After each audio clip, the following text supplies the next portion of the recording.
Hey guys, welcome back to my channel. तो मेरी casualty चल रही थी और अब ख़त्म हो चुकी है।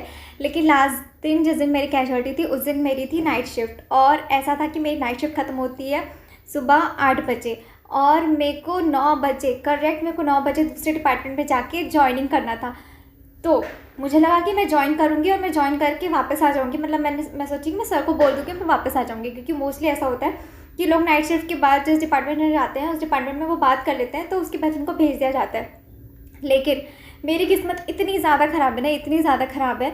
मैं वहाँ गई और मेरे को पता चला कि बच्चों के एग्ज़ाम्स चल रहे हैं, प्री यूनिवर्सिटी चल रही है। तो मतलब मैं उनको बोल भी नहीं पाई और उनको ऐसा था कि उनको लोगों की ज़रूरत थी। तो मैं सोचो, मैं पूरी रात में सिर्फ और सिर्फ 2 घंटे सोई थी, वो भी 4 बजे से लेकर 6 बजे। और उसके बाद ऐसा हुआ, और उस 4 बजे और 6 बजे के बीच में भी 3 पेशेंट आए, ठीक है। उसमें भी एक पेशेंट को हमको वेंटिलेटर पे डालना पड़ा। तो मतलब ऐसा था कि मेरी नींद पूरी हुई ही नहीं थी, ठीक है। लेकिन फिर ऐसा था कि मेरे को दूसरे दिन भी पूरी की पूरी 2 बजे तक शिफ्ट करनी पड़ी। मतलब मैं इतने नींद में थी, थक चुकी थी, लेकिन क्या करूँ, अब करना तो था ही, तो मैंने करा। उसके बाद फिर मेरे को लगा कि चलो ठीक है, मैं आगे थोड़ी देर सो जाऊँगी। लेकिन मेरी मतलब मेरे को इतना था कि मैं इतनी ज़्यादा थक चुकी थी और उस दिन थोड़ा ठंड पड़ रहा था।